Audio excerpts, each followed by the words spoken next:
ਗੁਰੂ ਜੀ ਦੀਆਂ ਸਾਖੀਆਂ ਨੂੰ ਸਭ ਤੋਂ ਪਹਿਲਾਂ ਸੁਣਨ ਵਾਸਤੇ ਇੱਥੋਂ ਸਾਡੇ ਚੈਨਲ ਨੂੰ ਸਬਸਕ੍ਰਾਈਬ ਕਰ ਲਓ ਅਤੇ ਫਿਰ ਸਾਹਮਣੇ ਦਿਖਾਈ ਦੇ ਰਹੇ ਬੈਲ ਦੇ ਬਟਨ ਨੂੰ ਦਬਾ ਕੇ ਇਸ ਤਰ੍ਹਾਂ ਆਲ ਉੱਪਰ ਕਲਿੱਕ ਕਰ ਲਓ।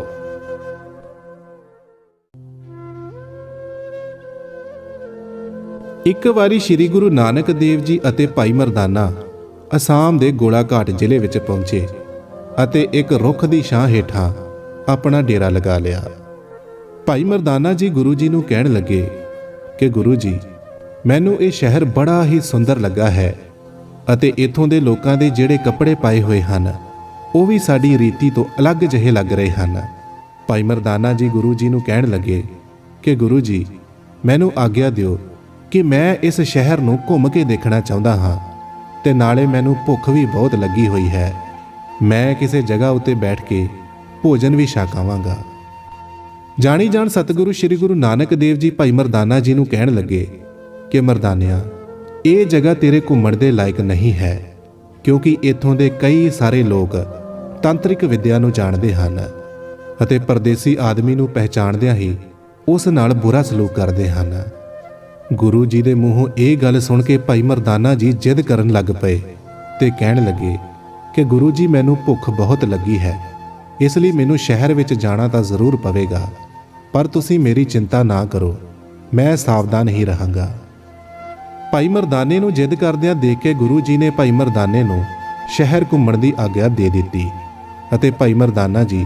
ਸ਼ਹਿਰ ਵਿੱਚ ਘੁੰਮਣ ਲਈ ਚਲੇ ਗਏ। ਅੱਗੇ ਜਾ ਕੇ ਭਾਈ ਮਰਦਾਨਾ ਜੀ ਨੂੰ ਖੂਹ ਉੱਤੇ ਪਾਣੀ ਭਰਦੀਆਂ ਕੁਝ ਸੁੰਦਰ ਸਰੂਪ ਵਾਲੀਆਂ ਇਸਤਰੀਆਂ ਦਿਖਾਈ ਦਿੱਤੀਆਂ, ਜਿਨ੍ਹਾਂ ਨੂੰ ਦੇਖ ਕੇ ਭਾਈ ਮਰਦਾਨਾ ਜੀ ਦਾ ਹਿਰਦਾ ਖੁਸ਼ੀ ਨਾਲ ਭਰ ਗਿਆ। ਪਰ ਭਾਈ ਮਰਦਾਨਾ ਇਹਨਾਂ ਇਸਤਰੀਆਂ ਦੇ ਵਿਵਹਾਰ ਤੋਂ ਪੂਰੀ ਤਰ੍ਹਾਂ ਅਣਜਾਣ ਸਨ। ਉਹ ਨਹੀਂ ਸੀ ਜਾਣਦੇ ਕਿ ਇਹ ਇਸਤਰੀਆਂ ਆਪਣੇ ਵਾਲਾਂ ਨੂੰ ਸਵਾਰ ਕੇ,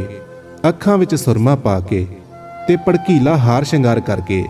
ਸ਼ਹਿਰ ਵਿੱਚ ਆਉਣ ਵਾਲੇ ਪਰਦੇਸੀਆਂ ਨੂੰ ਆਪਣੇ ਤੰਤਰ ਮੰਤਰ ਮਾਰ ਕੇ ਆਪਣੇ ਵੱਸ ਵਿੱਚ ਕਰ ਲੈਂਦੀਆਂ ਹਨ ਅਤੇ ਫਿਰ ਉਹਨਾਂ ਨਾਲ ਬੁਰਾ ਸਲੂਕ ਕਰਦੀਆਂ ਹਨ। ਭਾਈ ਮਰਦਾਨਾ ਜੀ ਉਹਨਾਂ ਇਸਤਰੀਆਂ ਦੇ ਕਾਰਨਾਮਿਆਂ ਨੂੰ ਨਹੀਂ ਸੀ ਜਾਣਦੇ ਅਤੇ ਉਹਨਾਂ ਦੇ ਕੋਲ ਜਾ ਕੇ ਉਹਨਾਂ ਨੂੰ ਕਹਿਣ ਲੱਗੇ ਕਿ ਮੈਨੂੰ ਬਹੁਤ ਪਿਆਸ ਲੱਗੀ ਹੈ, ਕਿਰਪਾ ਕਰਕੇ ਥੋੜਾ ਜਿਹਾ ਪਾਣੀ ਪਿਲਾ ਦਿਓ। ਭਾਈ ਮਰਦਾਨਾ ਜੀ ਦੀ ਬੋਲਬਾਣੀ ਅਤੇ ਭੇਸ ਨੂੰ ਦੇਖ ਕੇ ਉਹ ਇਸਤਰੀਆਂ ਸਮਝ ਗਈਆਂ ਕਿ ਇਹ ਕੋਈ ਪਰਦੇਸੀ ਆਦਮੀ ਹੈ ਤੇ ਸਾਰੀਆਂ ਜਾਣੀਆਂ ਆਪਸ ਵਿੱਚ ਸਲਾਹ ਕਰਨ ਲੱਗੀਆਂ ਕਿ ਇਸ ਦਾ ਫਾਇਦਾ ਚੁੱਕਿਆ ਜਾਵੇ। ਤੇ ਉਹਨਾਂ ਵਿੱਚੋਂ ਇੱਕ ਇਸਤਰੀ ਨੇ ਭਾਈ ਮਰਦਾਨਾ ਜੀ ਨੂੰ ਪਾਣੀ ਪਿਲਾਉਣਾ ਸ਼ੁਰੂ ਕਰ ਦਿੱਤਾ ਤੇ ਕਹਿਣ ਲੱਗੀ ਕਿ ਤੁਸੀਂ ਮੇਰੇ ਨਾਲ ਮੇਰੇ ਘਰ ਚੱਲੋ, ਮੈਂ ਤੁਹਾਨੂੰ ਭੋਜਨ ਵੀ ਛਕਾਵਾਂਗੀ। ਭਾਈ ਮਰਦਾਨਾ ਜੀ ਉਹਨਾਂ ਦੇ ਛਲ ਨੂੰ ਸਮਝ ਨਹੀਂ ਸਕੇ ਅਤੇ ਭੋਜਨ ਛਕਣ ਲਈ ਉਹਨਾਂ ਦੇ ਘਰ ਚਲੇ ਗਏ। ਉਸ ਚਤੁਰ ਔਰਤ ਨੇ ਜਦੋਂ ਭਾਈ ਮਰਦਾਨਾ ਜੀ ਨੂੰ ਭੋਜਨ ਛਕਾਇਆ ਤਾਂ ਭੋਜਨ ਵਿੱਚ ਕੋਈ ਨਸ਼ੀਲਾ ਪਦਾਰਥ ਮਿਲਾ ਦਿੱਤਾ, ਜਿਸ ਨਾਲ ਭਾਈ ਮਰਦਾਨਾ ਜੀ ਆਪਣੀ ਸੁੱਧ ਬੁੱਧ ਖੋ ਗਏ ਤੇ ਮੌਕੇ ਦਾ ਫਾਇਦਾ ਚੁੱਕਦਿਆਂ ਉਸ ਇਸਤਰੀ ਨੇ ਭਾਈ ਮਰਦਾਨਾ ਜੀ ਦੇ ਗਲ ਵਿੱਚ ਤਵੀਤ ਪਾ ਦਿੱਤਾ ਤੇ ਆਪਣੀ ਤਾਂਤਰਿਕ ਵਿਦਿਆ ਦੇ ਨਾਲ ਉਹਨਾਂ ਨੂੰ ਭੇਡੂ ਬਣਾ ਕੇ ਆਪਣੇ ਕਿੱਲੇ ਨਾਲ ਬੰਨ੍ਹ ਲਿਆ। ਭਾਈ ਮਰਦਾਨਾ ਜੀ ਹੁਣ ਸਮਝ ਚੁੱਕੇ ਸਨ ਕਿ ਇਹਨਾਂ ਇਸਤਰੀਆਂ ਨੇ ਆਪਣੇ ਮਾਇਆ ਜਾਲ ਦੇ ਨਾਲ ਮੈਨੂੰ ਮੂਰਖ ਬਣਾ ਦਿੱਤਾ ਹੈ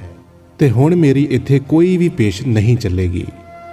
ਦੂਸਰੇ ਪਾਸੇ ਜਾਣੀ ਜਾਣ ਸਤਿਗੁਰੂ ਸ੍ਰੀ ਗੁਰੂ ਨਾਨਕ ਦੇਵ ਜੀ ਦੀ ਅੰਤਰ ਆਤਮਾ ਨੂੰ ਪਤਾ ਚੱਲਿਆ ਕਿ ਮਰਦਾਨਾ ਨੂੰ ਤੰਤਰ ਵਿਦਿਆ ਦੇ ਨਾਲ ਕੈਦ ਕਰ ਲਿਆ ਗਿਆ ਹੈ,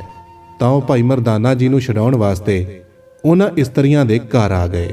ਤੇ ਬਾਹਰ ਦਰਵਾਜ਼ੇ ਦੇ ਕੋਲ ਖਲੋ ਕੇ ਕਹਿਣ ਲੱਗੇ ਕਿ ਇਸ ਘਰ ਦੇ ਅੰਦਰ ਜਿਹੜੇ ਮੇਰੇ ਸਾਥੀ ਨੂੰ ਬੰਦੀ ਬਣਾਇਆ ਗਿਆ ਹੈ ਉਸ ਨੂੰ ਆਜ਼ਾਦ ਕਰ ਦਿੱਤਾ ਜਾਵੇ। ਤਾਂ ਗੁਰੂ ਜੀ ਦੇ ਮੂੰਹੋਂ ਇਹ ਸ਼ਬਦ ਸੁਣ ਕੇ ਉਹਨਾਂ ਇਸਤਰੀਆਂ ਨੂੰ ਕ੍ਰੋਧ ਆ ਗਿਆ ਅਤੇ ਉਹਨਾਂ ਨੇ ਗੁਰੂ ਜੀ ਦੇ ਉੱਪਰ ਵੀ ਤੰਤਰ ਮੰਤਰ ਪੜ੍ਹਨੇ ਸ਼ੁਰੂ ਕਰ ਦਿੱਤੇ,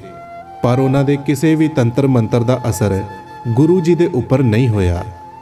ਜਦੋਂ ਉਹਨਾਂ ਦੀ ਤਾਂਤਰਿਕ ਵਿਦਿਆ ਦਾ ਕੋਈ ਵੀ ਅਸਰ ਗੁਰੂ ਜੀ ਦੇ ਉੱਪਰ ਨਹੀਂ ਹੋਇਆ ਤਾਂ ਉਹਨਾਂ ਨੇ ਬਦਲਾ ਲੈਣ ਵਾਸਤੇ ਆਪਣੀ ਮੁਖੀਆ ਜਾਦੂਗਰਨੀ ਨੂਰ ਸ਼ਾਹ ਨੂੰ ਬੁਲਾ ਲਿਆ। ਜਾਦੂਗਰਨੀ ਨੂਰ ਸ਼ਾਹ ਨੇ ਵੀ ਗੁਰੂ ਜੀ ਦੇ ਉੱਪਰ ਆਪਣੀਆਂ ਸਾਰੀਆਂ ਤਾਂਤਰਿਕ ਸ਼ਕਤੀਆਂ ਦਾ ਉਪਯੋਗ ਕੀਤਾ, ਪਰ ਉਸ ਜਾਦੂਗਰਨੀ ਦੇ ਕਿਸੇ ਵੀ ਵਾਰ ਦਾ ਅਸਰ ਗੁਰੂ ਜੀ ਦੇ ਉੱਪਰ ਨਹੀਂ ਹੋਇਆ।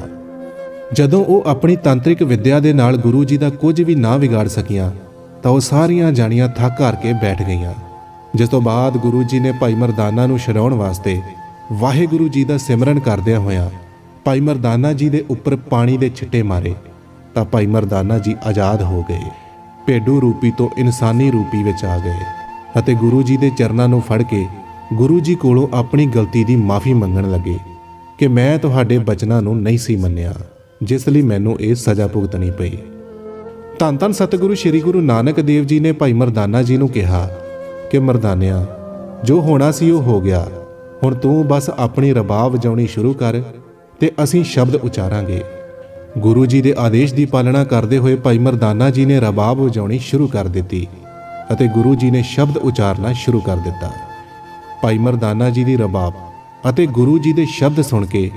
ਜਾਦੂਗਰਨੀ ਨੂਰ ਸ਼ਾਹ ਨਿਹਾਲ ਹੋ ਗਈ ਅਤੇ ਗੁਰੂ ਜੀ ਨੂੰ ਕਹਿਣ ਲੱਗੀ ਕਿ ਗੁਰੂ ਜੀ, ਸਾਡਾ ਰੋਮ ਰੋਮ ਪਾਪਾਂ ਦੇ ਨਾਲ ਭਰਿਆ ਹੋਇਆ ਹੈ,